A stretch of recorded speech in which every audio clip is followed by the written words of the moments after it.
आज देश बहुत मुश्किल हालात से गुजर रहा है। ऐसा हाल है, न कोई वकील, न कोई दलील, न कोई कार्रवाई और सीधे जेल। और शायद कलयुग का अमृत काल इसी को कहते हैं कि आप बिना पूछे, बिना कोई कार्रवाई किए हुए लोगों में जेल में डालते हो। ये मैं उमर खालिद की बात नहीं कर रही हूँ जो पिछले 2 साल से जेल में है। मैं सिद्दीक कपन की बात नहीं कर रही हूँ। मैं मोहम्मद जुबैर की बात नहीं कर रही हूँ।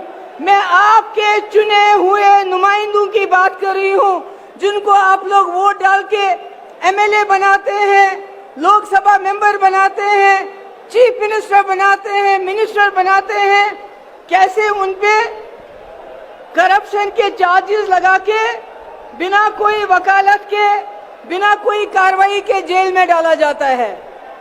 हमारे लिए ये कोई अचंभे की बात नहीं है।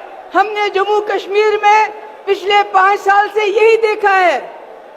हमारे हजारों की तादाद में नौजवान, मैं, फारूक साहब, उमर अब्दुल्ला साहब, पूर्व मुख्यमंत्री, तीनों को बंद कर दिया गया और देश को बताया गया कि हम देश हित में कर रहे हैं। जब आप संविधान का उल्लंघन करते हैं, जब आप कानून का उल्लंघन करते हैं, वो देशभक्ति नहीं, देशद्रोही होता है। जो संविधान का उल्लंघन करेगा वो देशद्रोही है। आज जम्मू कश्मीर एक लेबोरेटरी बना है, वहां टेस्टिंग होती है, फिर आपके साथ वही होता है। केजरीवाल जी का क्या कसूर, हेमंत सोरेन जी का क्या कसूर? अगर वो बीजेपी में चले जाएंगे केजरीवाल, तो ये सारे मीडिया के लोग जो पिछले कई दिनों से करप्शन करप्शन करप्शन केजरीवाल कहते हैं, तो ये कहना शुरू करेंगे कि केजरीवाल जैसा कट्टर ईमानदार कोई नहीं है। सिर्फ बात यह है कि केजरीवाल यहां से उठ के बीजेपी में चले जाएं। केजरीवाल का क्या कसूर? उन्होंने गरीबों के बच्चों के लिए स्कूल अच्छे अच्छे बनाए जहां से डॉक्टर, इंजीनियर, लॉयर, टीचर निकलेंगे। उन्होंने लोगों को मुफ्त बिजली दी, मुफ्त पानी दिया, अस्पताल बनाए, बसेस की मुफ्त। मगर इनको तकलीफ है, इनको इस परिवार से तकलीफ है। ये जो परिवार आप देख रहे हैं, इनको परिवारवाद से तकलीफ नहीं है। अगर परिवारवाद से तकलीफ होती तो ज्योतिरादित्य सिंधिया को नहीं लेते।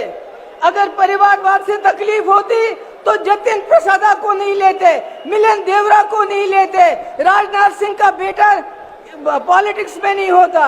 इनको तकलीफ है अगर आज भी आदित्य ठाकरे जी बीजेपी में चले जाते हैं तो फिर परिवारवाद नहीं है। इनको एक परिवार से सबसे ज्यादा तकलीफ है, और वो परिवार जिसने इस देश के लिए जेल में गए, कुर्बानियां दी, इस देश को बनाया।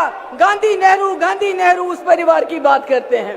अरे मैं कहती हूँ ऐसे और परिवार पैदा हुए होने चाहिए थे।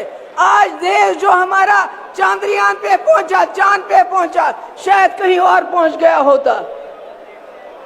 इनका क्या काम है?